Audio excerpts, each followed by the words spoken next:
Hey guys, welcome to the Improvement Season podcast. Today, I'm talking to Pascal Floor, as I did last week and the week before. How's it going, Pascal? Yeah, I now know what you meant with Abby actually being like very much on it. I had the podcast recording here just yesterday with him. It was a very, very cool podcast. And yeah, he's a cool guy. He's a very cool guy. But I totally understand what you meant. And when you were listening to that one, you can really see it on my face and my expression when he just like turns it on and I'm, all right, now I know what Steve was talking about. Yeah. So basically for everyone else, we talked about it. Steve was on a podcast over on Abby. What's the name again of the podcast? Sorry, actually. It's completely gone over my head. Shit, terribly sorry. Maybe muscle hypertrophy science, something. And I've been on here this week as well. And Abby is just like on it when it comes to the introduction. Because it's just like a normal chat, and then he's like, right, so we're going to go, and it's right in like a proper radio host. And you've tried it this time as well? A little bit, yeah. not quite as, I'm going to say not quite as American, even though that's not correct, is it really? So how are you're deloading this week? Have you stopped deloading now? No. Today was the last session, the lower body. And then it's back to work in 2 days. And right now, we are already packing stuff for the moving in 2 weeks. We're moving houses. And in exactly 2 weeks, we're moving. And man, I'm so excited. Especially because now it's becoming real. With the boxes at home, I needed to carry 60 boxes up the stairs. On the fourth floor. It wasn't fun. We don't have an elevator, and it was so freaking heavy. So that was yesterday, but that makes it real now. Packing our stuff and preparing ourselves to move places in just 2 weeks into our own house. It's crazy to think about it, to be honest. That's going to be nice. But I'm looking so much forward to that. You can set up like when you can.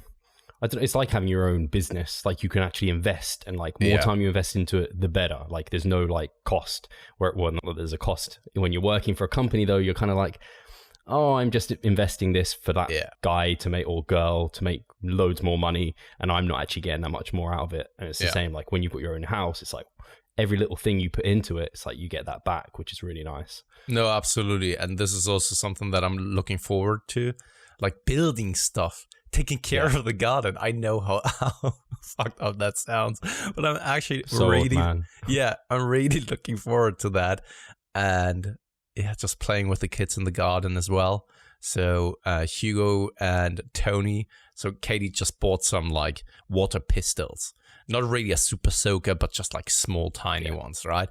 And Hugo found them here today. They were supposed to be a surprise for the apartment or for the house. Now he found them today, and I was just already telling him like, okay, once we are in the house, it's you versus me. Oh man, I can just see how fun that could be.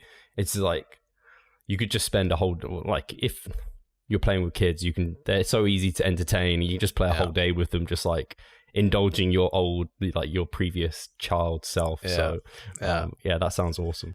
Yeah, and other than that, it's just so they have announced that the gyms will reopen in Berlin. The fucked up thing is it's on the 8th of June. And on the 8th of June, we are receiving the keys to the house, and we are moving on the 10th of June. And we are moving into a different state. And the thing is that in that different state, they have announced that the gyms will reopen like on the 28th already. However, there was a court that actually said that this is not possible. So they kind of ruled against that, and they are still closed, even though that the government said that it's possible to do and doing so. They still can't open, which is a little bit fucked up because I was looking forward to that, actually moving into a state where I'm signing up for a new gym that I then have access to. They are reopened already, and now it's the other way around. They will reopen the gyms in Berlin sooner than in the state that we are living in then. But luckily, we are just like 750 meters outside of Berlin, so I can actually get onto my bike if I want to and just like take a quick ride to the gym that is then next to me. It is still like 15 kilometers away, but I mean, I was out of the gym for like 12 weeks by then. And then I'm just like, mate, come on, give it to me. Yeah, I can see that. It's going to be so weird because even in the members site, there was a section where we're talking about gyms reopening, some places, and it's like different places have different guidelines. Like I know I was talking to Arnie today with his check-in, and he was saying how gyms have opened, but there's like 2.5 meters distance. And I know someone else said there's like 60 minutes is the time that you're allowed to be in there, and a maximum of like a certain number of people per square meter. And it's just like, people are thinking, oh yeah, the gyms are open, things are back to normal. It's like, no, it's going to take a while for that to happen. But is this the same when it comes to also the unemployment claim numbers in the US? The unemployment numbers per week have declined since like 4 weeks now.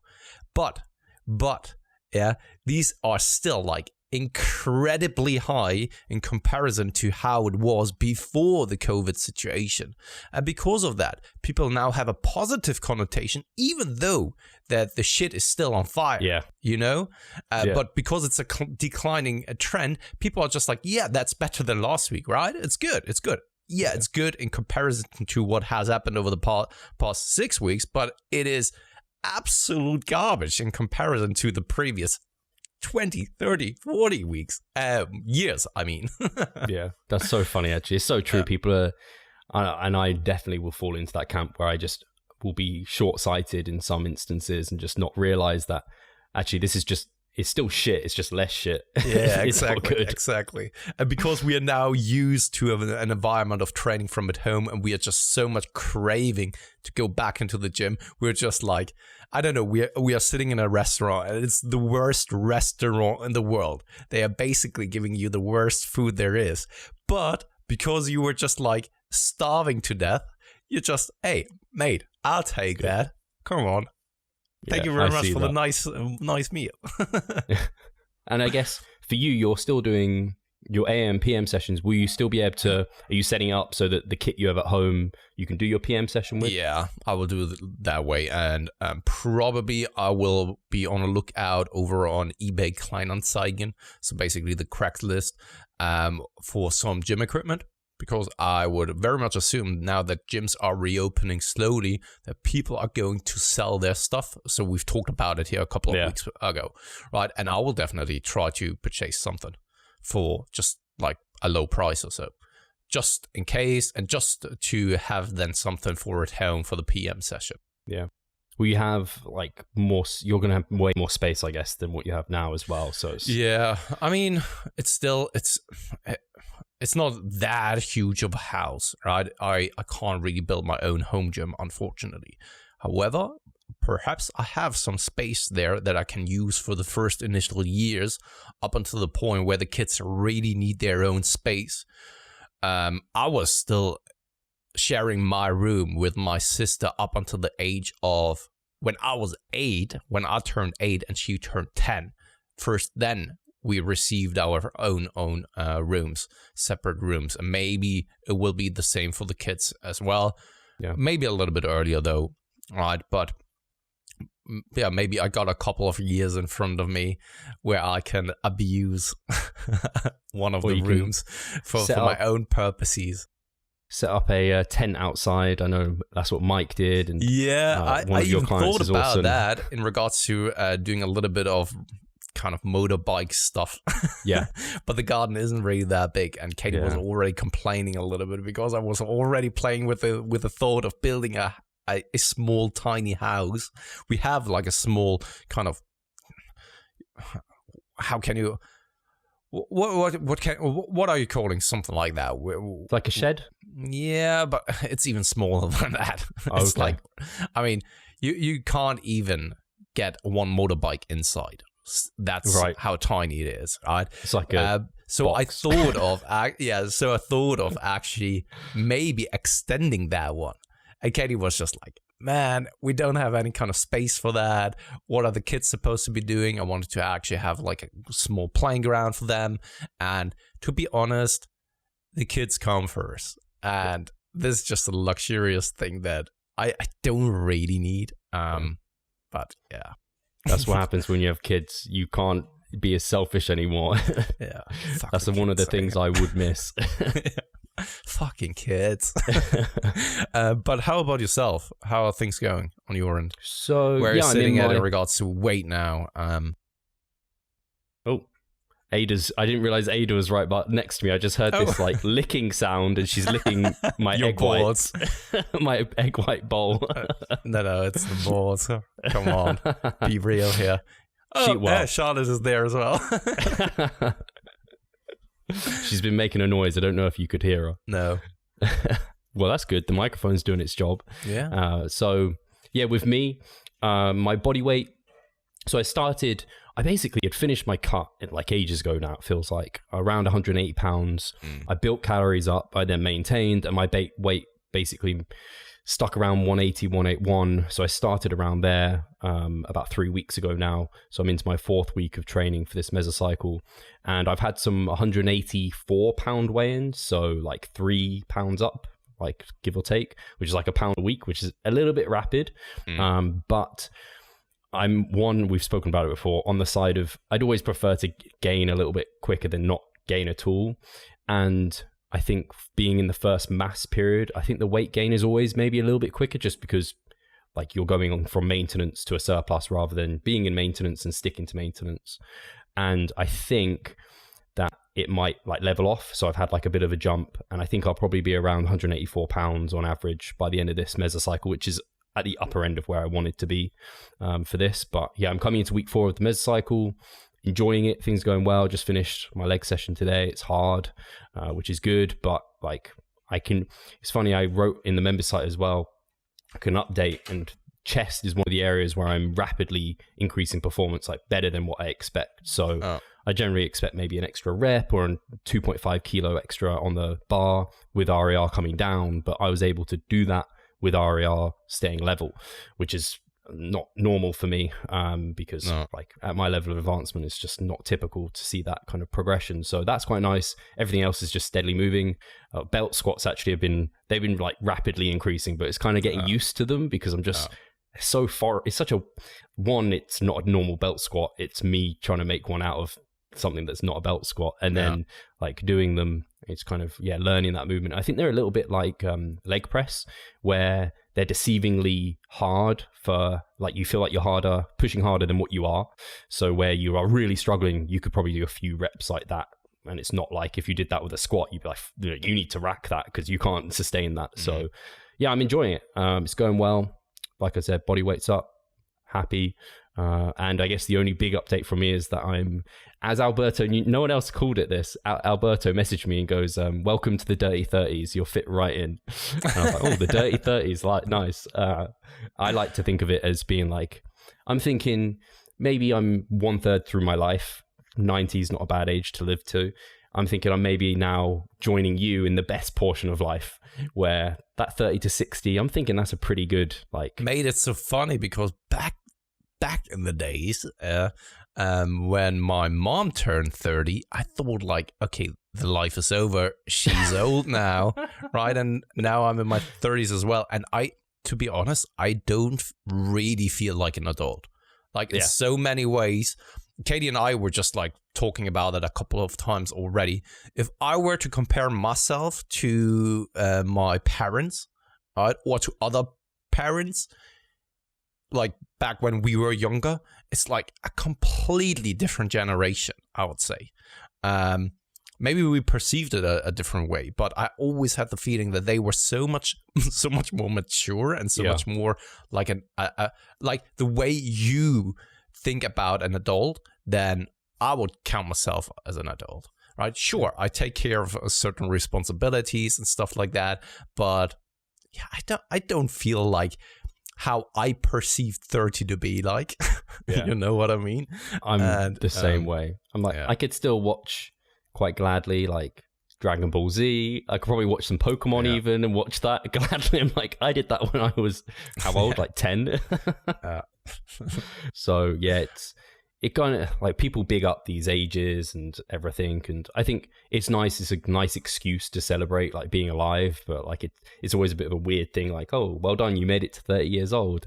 But yeah, it's a lockdown birthday. Actually, I did a vlog, so that will be going live at some point, which I kind of made up. So people, it was quite nice actually. I was like, oh, it's a good excuse to vlog because it's my birthday. But I was like, actually, it's quite cool to have like 30s is kind of like I don't know, a big year to have that vlogged. It's quite cool. Like, and in COVID, that's what Alberto was saying when he came on the podcast. He's kind of like, I want to start vlogging this time because it's like this. People are going to look back at like the COVID era or whatever it's going to be, and they're going to have before and after COVID. And it's like, well, yeah, we're going to have videos of us vlogging during this period of time. Like, oh, those people had to train with bands at home. That's fucked up. Yeah, absolutely. And also here with moving houses now, I said to Katie that there aren't many events in my life where I'm just looking back and be like, okay, this was a key moment in my life. But definitely meeting Katie is one of them, obviously, right? And also then moving together in our own house will be one of them as well. And I will vlog that and put it up online. And just not just for people to watch and be part of the journey, but also for myself. Looking back in like 10, 20 years, how freaking cool is that? And by the way, how freaking cool is it for our kids to be able to have something like a mobile device with us? We are taking so often just like pictures and also small videos. And this is something that we didn't experience. Yeah. I have no videos of my childhood. No videos, simply because also my parents didn't have the funds to actually afford something like a what was it called? A camcorder back in the days, right? One of those big ones. It wasn't possible, right? And thus, there are no videos of me when I was younger. And there are just a couple of handful of pictures as well. There aren't that many. And this way, they can then, when they are grown-ups, they can actually sit down and actually see their entire journey, how they grew up, how they even moved and behaved, because pictures only tell like a 2D story. But with a video, then you can actually see how you moved, and you can look back and see every single step of your life. How freaking cool is that? I mean, I would love to actually look back and see myself, the way I acted, the way I moved, and now it's just in my head. And we know that people's memories, they are most often also made up. So many things, it's kind of a puzzle piece, where then over the years, more and more puzzle pieces are actually missing, and the mind just makes up those puzzle pieces, right? To make sense of it.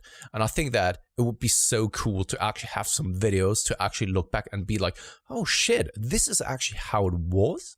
Freaking cool, right? And that's why I love it. I love to have that technology nowadays to then be able to actually show my kids, hey, we have every single week of your life basically on tape. So it's crazy. Sit down, Truman, and enjoy the show. Enjoy the Truman Show.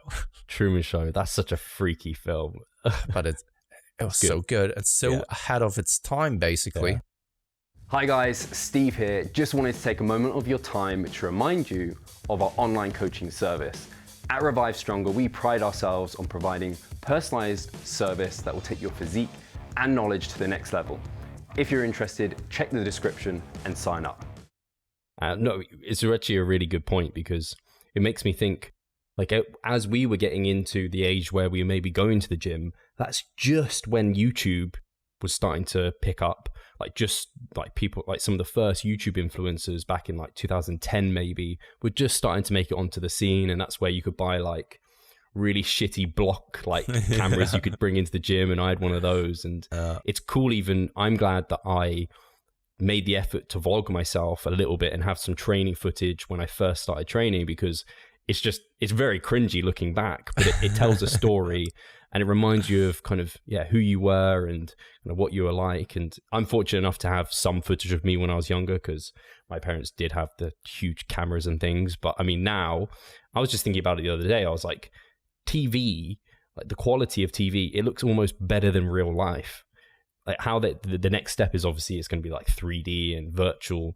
But for our kids, or rather for your kids, like they can see quality like camera footage that's just actually like it's amazing. And I guess the next step is the virtual reality stuff. It's the steps we've made since. I mean, you can look at anyone. If you look at your like transformation photos, you do your beginning one versus now. It's like a lot of it is just the camera transformation has been ridiculous. Yeah, that's true. Eh? Man, when somewhere I have still like pictures, say from 2000, I think 2004. Oh wow. Like just with my mobile device, and they are just so shitty. You can barely notice something because it's so pixelated. But yeah, I mean, so we are spoiled now. It's incredible. Kids nowadays will never know how it is or what it's like to, for example, record your favorite music on tape, for example. No. Just like record it off of MTV when it's playing the top 20 list. I said it to Charlotte the other day that I'm like, why do DVDs still exist? Like they just seem so big compared to like why? Because my parents were asking me for like present ideas. I was like, you know what? I would quite like the box set from Game of Thrones. I was like, but it's so big. Why is it so big? This box with all these DVDs. It just seems even excessive. Though that the ending was so shitty. Oh, but I just it's one of those ruins things. The entire box then. It's very rare that I ever want to rewatch something. There's a few films I like rewatching, and Game of Thrones is one of the series where I know I can just put it on and I'm just like, you know, you watch it and it just gives you like a good feeling. It's just like that nostalgia of having gone through the series. Obviously, yeah, the ending was not great, and the number of shows that have fucked themselves over by ending that just terribly because they just don't know what to do. I guess I don't know. Obviously, that could be a whole chat in itself. But yeah, it's one of the few things where I'm just like, I could just sit and gladly watch. And when you go through it the first time, it takes a while to like, because there's so many things going on. So watching it again, it's like, I don't know, I could probably pick up, I can like, this is going to happen. That's true. There are a couple of films or movies that are like that you have to watch a couple of times because they are getting better and better, actually. Yeah. Cool. Should we get to some questions? Yeah, let's do that. A couple of supporter questions, actually. Yes. So our man, I'll start with Andrew, Mr. Pottercheck. He has said, how effective do you think primers are for your next hypertrophy block? Not in regards to sensitization, but it's regards to building strength to go increase weights used at higher reps. Also, what mindset do you like to be in when lifting during a set? I don't like being too overwhelmed. I focus and drift into the with my connection with my muscle, and it takes me to a place nothing else can. Nice. Thank you very much, first and foremost, for all of the Patreon supporters. And for the first question, as far as the first question goes in regards to the primer and its carryover to hypertrophy, I don't think that the time that you are in a primer is enough to actually have a significant carryover in regards to strength build-up, because what we know is that strength is mostly a skill that will be developed by neurological adaptations and technical efficiency. But because the primer phase is relatively short, I don't think it's enough for you to actually massively benefit in massive strength gains that are then being carried over to hypertrophy. The only thing that I would then assume, if you are seeing some increases in rep PRs, for example, like right after the primer phase, is probably due to fatigue levels being much lower than before. This would be my assumption. I don't know if you want to actually chime in here, Steve. No, I agree. It's if you wanted to, I mean, I think we may have touched on this in the primer phase, maybe how it's similar to a strength mesocycle in some ways, but we are not pushing, like, even you might be able to do more sets to your like strength MRV, but we're not pushing that. We're trying to purposely just maintain. We're not really, the strength increase that you get isn't necessarily anything we want. And like you said, it's not enough time to really show anything. It's just probably dissipating fatigue so you can show your performance a little bit better. And the only thing I would add in terms of kind of, even if it was making you stronger, I'm not sure it's necessarily a good thing, because and it's really interesting because I've definitely gone back on this, because I used to think like strength is the foundation. If you're stronger, then you can cause more mechanical tension being the main driver for hypertrophy. If you can lift heavier weights with more reps, that's a better thing. And it's like, actually, maybe I was looking at this the wrong way. Maybe it's, yes, it's good to get stronger in the higher repetitions, and that's a good sign that you've grown. But the fact you can do that isn't because, like, you don't need to get there to grow. It's like all the work that got you there. So it's a case of you could be weaker using lighter loads and creating mechanical tension that is significant to you, and over time get stronger. And that actually might be superior if you're a bit weaker, because maybe it doesn't fatigue you as heavily. And I think that, like, if someone was going like, I mean, it just makes sense. If you're trying to get big, you don't train for strength. You train to get bigger with the lighter loads. So I used to think, yeah, get strong, and then that will help potentiate further growth in future. But now I'm like, actually, there could be actually drawbacks to getting so strong for hypertrophy purposes. And part of it, like, you need to get stronger for hypertrophy, but it's more of a tag along effect. It's not necessarily even I mean, maybe it's a bonus because people are like, I mean, it's nice being strong, but it isn't necessary. And I would say, I think someone, I didn't see the back and forth, but I think someone was commenting and you were having a back and forth with them about this sort of subject in terms of strength. I think it's, if you take one person and you add 25% to their total within like a certain repetition range, and you take another person and do the same, the person lifting more, I don't think is necessarily grown more. It's that 25% increase, and maybe they've grown a similar amount. I think it's just important to progress strength in the high repetition ranges, not necessarily be your strongest. I don't think that necessarily should be the goal. I think people get a bit too hyper-focused on that. That leads to them using low volumes because, like you said, that allows them to just kind of show their strength a little bit more. You need to have reserve a little bit more fatigue to be able to develop strength best. So, yeah, I don't know if I answered the question. But yeah, no, I think sure. Just on that note, because I know that some people are saying then the biggest naturals are most of the time also the strongest ones. But I think it is kind of just because it's a byproduct. It's not the skill in it for itself. So, for example, would you then say that it's always that case? Because it has to be, right? If that's the logic behind it, that all of the natural bodybuilders are always also the strongest and vice versa, then then definitely there needs to be a very high correlation. However, the thing is, you also need to understand that there's an expression going on. So strength can be expressed via motor unit recruitment. And that, of course, is also driven by how much muscle fibers you can. That is basically what motor unit recruitment is, how many muscle fibers you can fire in that single instance. And if you have a lot of muscle fibers or a lot of motor units that you can recruit, then you can express that in strength. So yeah, it makes sense that if you are a big individual, that very likely you are also strong. But is it very much the causation here?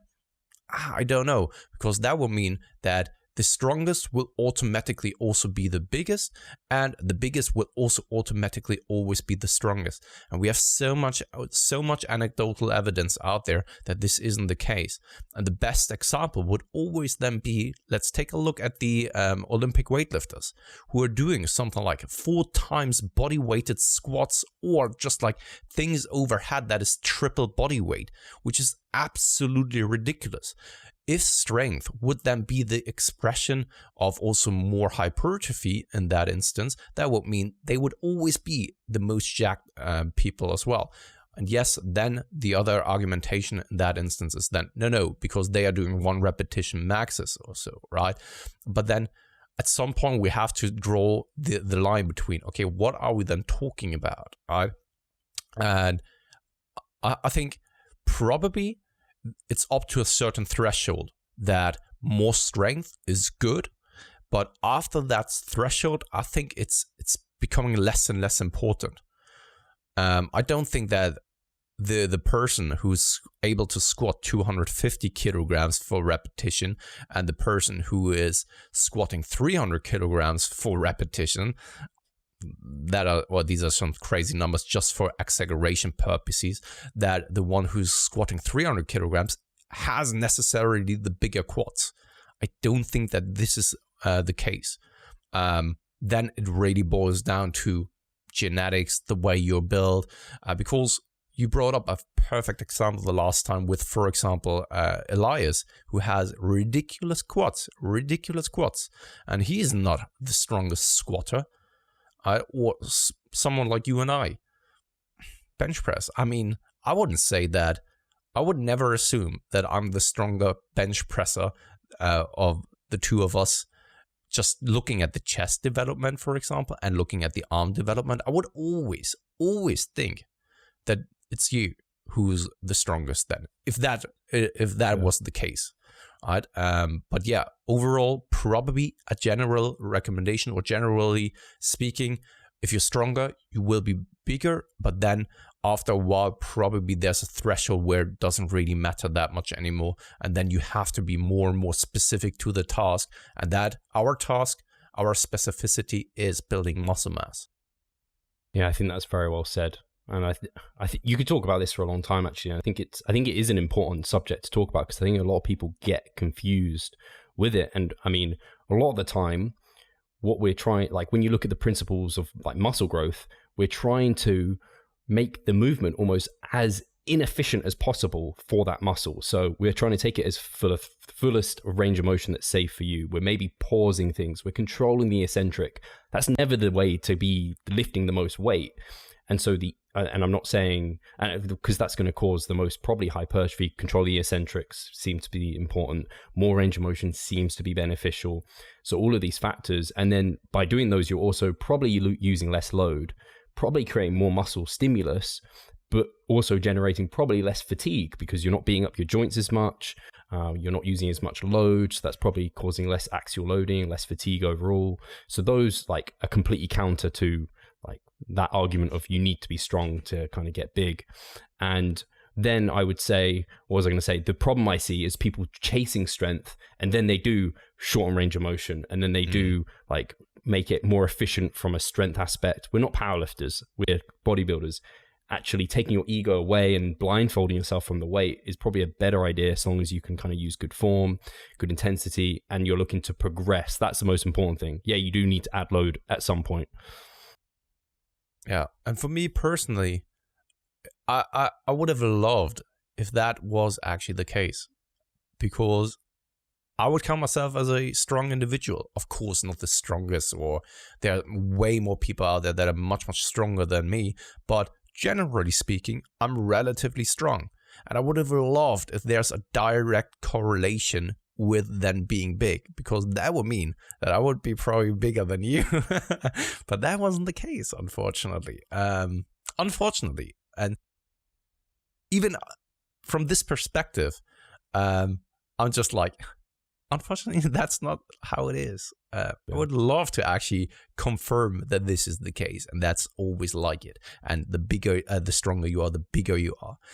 But of course, I'm just n equals 1. That doesn't mean that it's always the case, but it just gives me a very good idea of what it probably is that is going on there. So yeah. And the second, in regards to the second question about the mindset, to be honest, I'm just going into the gym and doing my thing. I'm not in a specific mindset. I don't need to hype myself up. I don't need to actually put music on my ears I don't need to put music on my ears to actually be in this zone or so. Yeah, I don't like it when I'm interrupted, to be honest, when I'm training, because I am kind of doing my thing, but it's not like, okay, I don't know, sitting down right before a set and then focusing and pre-workout shake and come on now, give me a slap on my face. No, I'm just doing my set. Ass.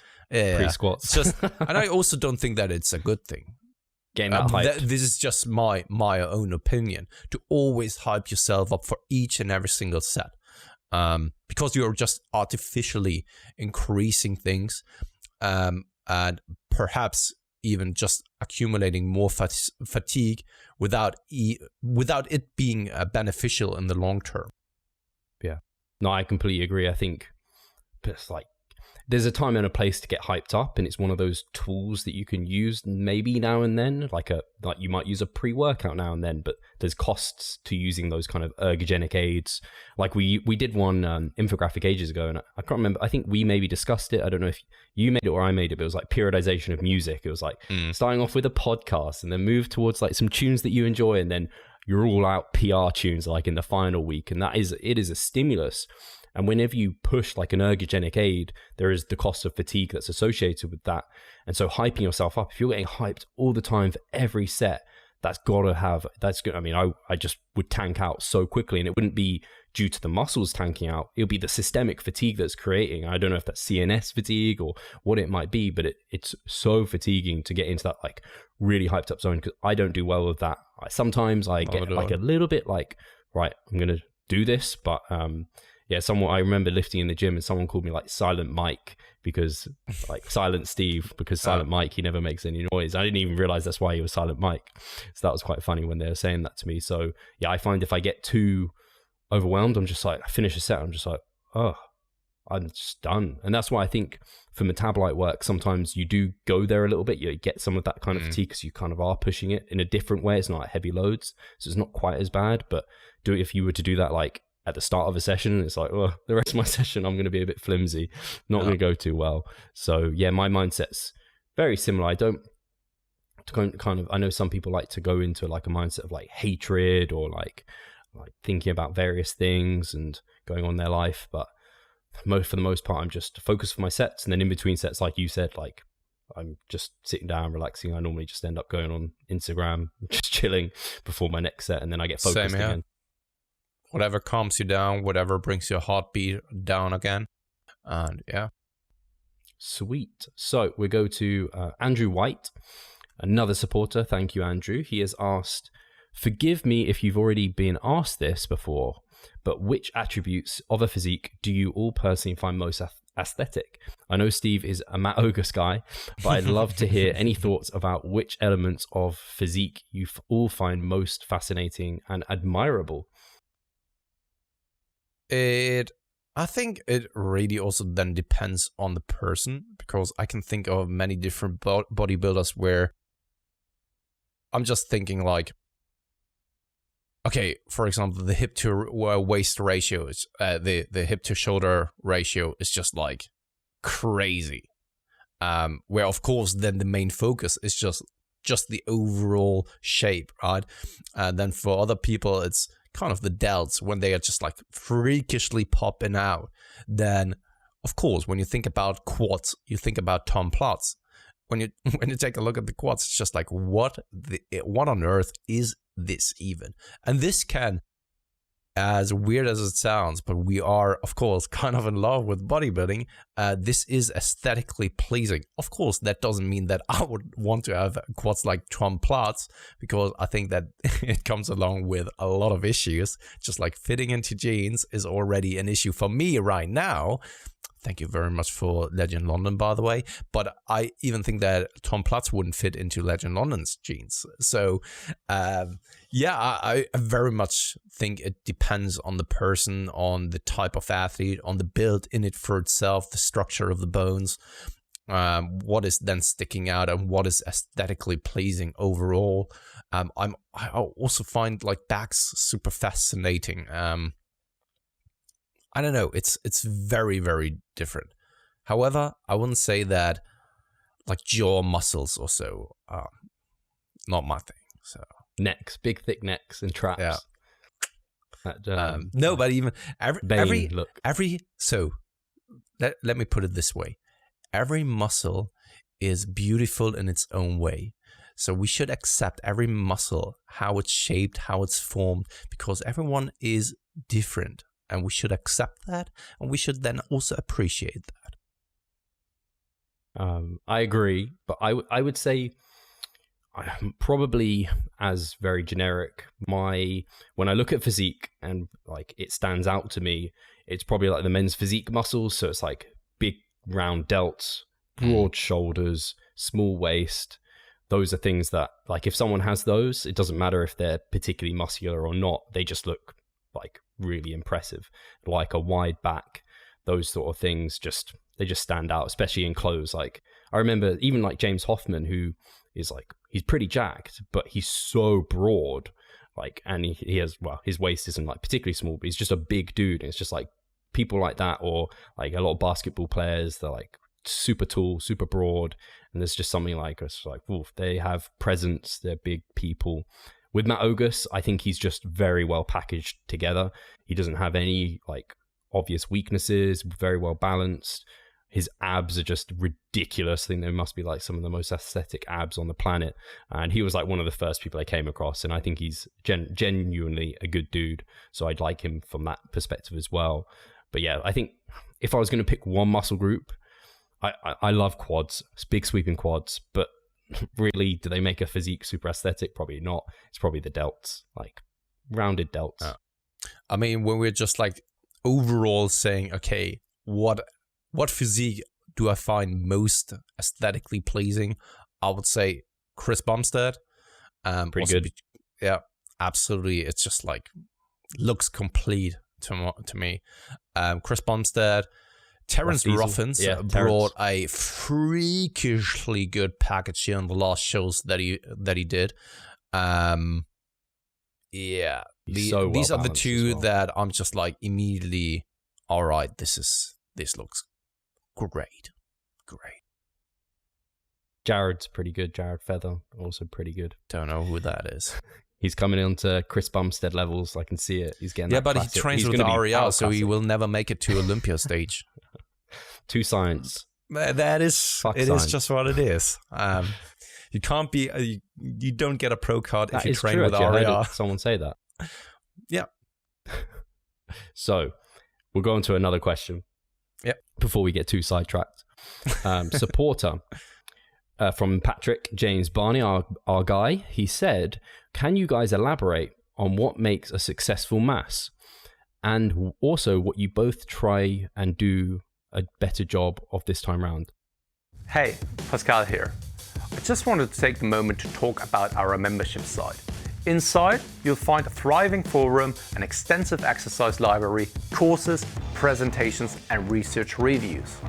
All I need you to do is hit the link in the description below and sign up. See you there. We'll try and do. Sorry, I worded that wrong. I know where you're coming from, Patrick, and I don't think that you want to hear just like that superficial answer of like, of course, as little fat gain as possible with the most amount of muscle mass gain as possible. That is kind of obvious to everyone, right? This is, of course, then the most optimal scenario that everyone is then calling a lean bulk. But yeah, I mean, I think a successful bulk or a successful massing phase is the one that you were able to stick to, and is the one where you were very much on point with everything. And I know it sounds very, I don't know, odd to say that, because everyone is now just like, don't you always want to be on point and always want to stick to your gaining phase then? Duh. Right? But I've seen it 1,000 times already that people are starting to deviate from their original plan when they are in a gaining phase. They start to become sloppy when it comes to tracking the macros, starting to have inconsistent meals, and also inconsistent calorie targets by the end of the day. It's just too fluctuating. And then also when it comes to training, they are not as conscious anymore about maybe pushing themselves because, hey, yeah, everything feels all right. I don't know. People are so much more laser focused when they are in a cutting phase in comparison to a gaining phase. And because of that, I would deem everything a good gaining phase where you were, or where you kind of treated it as seriously as a cutting phase. Because then you can be 100% certain that you've made progress. Yeah, I think a lot of the time, I always use I've used this analogy. I don't know why it's come into my head recently a lot. This analogy of my clients, and in terms of like, because it's something I recently went through, was like a really extended mass and then a actually quite short 10-week cut, and it's like, whoa, I revealed a totally new package. But as I was building, I didn't know that. And actually, it's happened with Mike Chalice recently brought it up because he's massing, and he said like, is it normal to not look any better like every month during a mass? Because initially he was, but he was almost like 5 pounds off stage condition, legit. And the next 5 pounds, he looked better. The next 5 pounds, he looked better. But from here on out, he's hiding more of his muscle, not showing it off. So I think that's completely true. And I use the analogy of like building a house. If you want to get a built house, you want to build, and there's going to be some like debris, there's going to be dust. It's not going to look its best. Maybe you clean up to keep building, because with too much debris and dust, you can't keep building effectively. Like a mini cut, maybe you're cleaning up, and then you push on. And then once you finish the house, it needs a clean up. It doesn't look that great once you finished it. It may even look worse than when it did before. But once you've cleaned it up, it looks fantastic. And cleaning is pretty quick and efficient. But you have to have invested that time to build and put in all that effort and just trust almost the process and keep ticking those boxes like you talked about, being consistent, do your best job. And I think that's what I come down to. And it sounds very, like you said, it sounds kind of wishy-washy. If you can honestly say you've done your best job and you've committed to this, I think that's a successful mass. And the results you get, like you can argue, oh yeah, if you've gained this amount of muscle, if you've hit this rep PR or whatever it might be, but if you're hitting new body weights or you're making new body weights look better, you're potentially hitting new rep PRs, set per rep PRs, volume PRs, like that's a successful mass for you as an individual. So yeah, I'm very much along the same sort of lines as you are. So he also said then, and also what you both will try and do a better job of this time around. And I already said it and mentioned that in the past. And what I just said kind of applies to me as well. That I was too sloppy in the past with nearly each and every single massing phase that I've done. And also I needed then, because of that, to cut it short and started cutting earlier than I first anticipated and wanted. And also at first needed. It's not necessary, but you're basically not doing yourself any kind of favor in pushing it too hard in regards to the caloric surplus and gaining weight too quickly. You really aren't. And also you're not doing yourself a favor in taking it too flexibly, if that's even a word. Because yes, in the moment it feels amazing to just like, I don't know, take it a little bit more relaxed. You may be coming out of a cut that was very rigid, very disciplined, and finally we are taking off a little bit of that weight. So weight in the sense of like that pressure that you're putting on yourself. However, once again, you're not doing yourself any kind of favor and then just like slacking off, because that is work that you need to then catch up like later down the line. This is something that your client, you already mentioned them here today, Arnie said in regards to being self-employed and taking holidays or days off. This, as a person who's self-employed, you will never really have off days. This is work that you then need to catch up, especially when you're on holiday. The work doesn't stop, and everything, your business doesn't stop, right? This is just like work that is then piling up, and you have to then do more work later down the line. And this is basically the same thing. While it feels kind of freeing, relaxing, to be a little bit more just relaxed about the entire thing, maybe this is just like work that you put on hold and have to then take care of like later down the line. So yeah, this is something that I will do for myself, just be much more on point, much more meticulous, because I've done it too often that I then needed to clean things up afterwards. Awesome. No, I think that's really cool. And I think it's really cool because I think that's something that will have a surprisingly really like positive outcome for you. And I'm very excited about that, and kind of sounds weird saying that investment that you're going to make. It's like, so you said something about cleaning the house and then we end this discussion, right? This is the exact same thing. You can either decide to always clean your apartment every once per week so that it kind of stays clean the entire time. Yes, it's work on a weekly basis, but then you have a nice and tidy house or household. However, you could also decide to only clean your house once every half year. But then it's a total mess. Everything is just like rotten. And maybe there are some rats walking around, right? Just feeding off of, I don't know, fungi that is just like growing in the corner. And then if you then take care of that mess, it may take you even a couple of days to clean things up. And maybe it will never get back to normal where you originally started, right? And it's just like a complete mess, and it requires possibly more work and more dedication over a longer period of time. And it's more stressful than to do it in one go instead of you having done a little bit of effort and work throughout the entire weeks. You don't want mold on the wall. It's not good. No, it isn't. It's unhealthy. For me, this time round, for what I'm going to do better, I think I may have to start doing specialization phases, or at least more focused emphasis phases. I don't like the idea of doing that because, like everyone, you want to grow everything maximally. But I think at the level I'm at, it's probably something that I need to start thinking about. I can kind of notice it as I'm getting towards the end of mesocycles where muscle groups don't necessarily feel like they're at their MRV, but I'm certainly at my MRV, so like systemically taxed. And it's just, it's like I always say, like, you don't want to be advanced. It sucks. Like, you have to start growing less and putting some things on the back burner. So I have to try and make myself commit to that, because that's going to be tough. And then also maybe not using mini cuts at all until I next compete, or at least less frequently. I think I maybe slightly overused them in my last kind of off season. Those probably are two things that I want to improve upon. And yeah, no, I think that's it. No, happy training.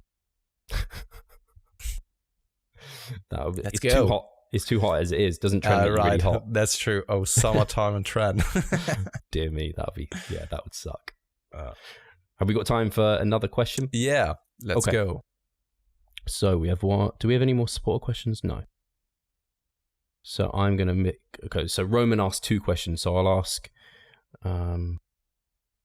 one of these. If an exercise stagnates, how long do I need to stay away from it to desensitize before I put it back in my program? Is 1 week enough, or a whole mesocycle or 2? I would then always recommend like taking at least maybe an entire macro cycle away from it, unless it's something for the isolation or as an isolation movement for single joint exercises. I mean, moving from something like a bicep, so dumbbell bicep curl, to a cable curl, it's probably not that much of a difference. You can then always like change them around from mesocycle to mesocycle. But when we're talking about heavy compound lifts, like the lifts that require just a little bit more attention and also an engagement of different muscle groups, I would then always say like, okay, pick your weapons for a macro cycle, or just like an entire block of hypertrophy. And then if we're transitioning over to a metabolite block, you can change things around. And then if you move over to prima phase, change things around. But primarily speaking, I would say like, okay, keep it for a macro cycle. And a macro cycle is, how long is it, right? 4, 5, 6 mesocycles. And in these mesocycles, it's not that you're always just doing the same things of like hypertrophy, right? We're talking about a periodized approach here as well, how we like to do things at Revive Stronger.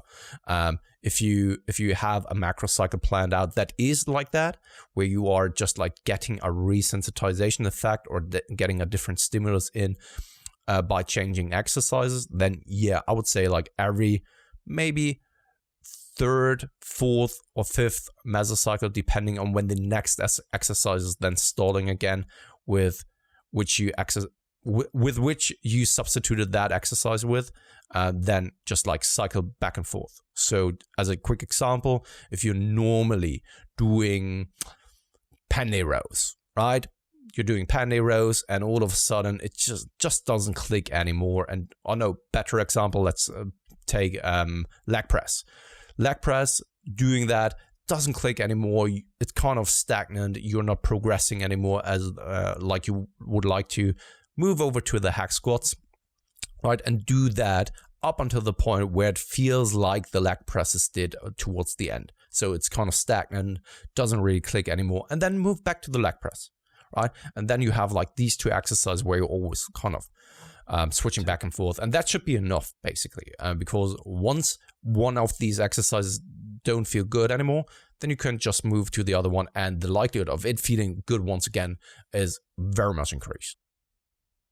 No, I think that's well said. I have the same practical recommendations in terms of not really changing compound movements within a macro cycle. I tend to like to keep those steady just because, I mean, if they're relatively new at the start of that macro cycle, they should not stagnate too badly throughout, and maybe, but unlikely. And then isolation movements, I could see people arguing that you could change those week to week. I don't like to. I like to keep those steady for a mesocycle at least, so that you can progressively overload them and be sure that you are, because if you end up changing, and I think from a practical standpoint, even if you were to resensitize within a week to an exercise, which I don't think you probably are, but even if you were, you're not changing exercises every week. That's probably not a good idea. Now, if an exercise was going to give you a niggle or is uncomfortable just because you had a flare up or something, then sure, maybe a week off it and you come back and it feels okay again. But for the most part, I completely concur with what Pascal's saying. Like, you rotate when you need to, and then once you've rotated, you stick and you rotate when you need to. You don't just kind of do it frequently because you're obsessed with leg pressing. I would not do that. Cool. Sweet. Absolutely. Now is that in now. Yes, I have to go for a consultation here.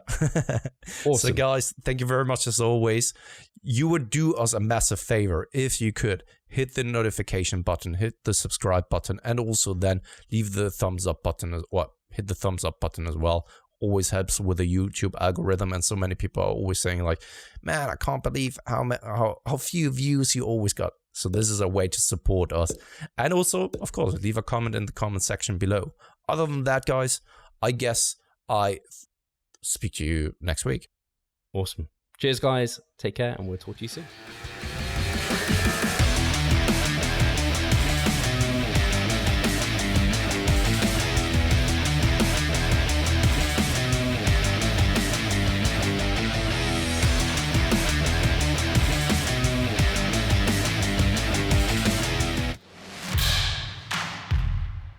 So I'm Steve Hall, founder of Revive Stronger and a coach of Revive Stronger. My name is Pascal Flor. I'm the co-owner of Revive Stronger and also a coach, of course.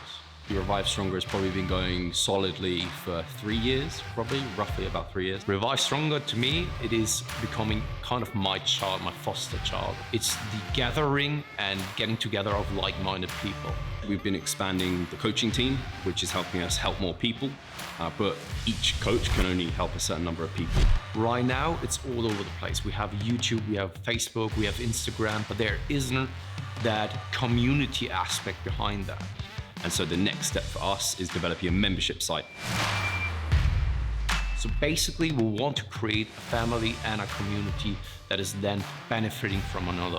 A really cool community for people within our little niche is going to be a website. They will get early access to our podcast. You can access us, ask us questions. The community aspect, we have a forum there. You can ask questions, but also you can log your journey. There's also going to be courses on there. Courses, presentations on different topics.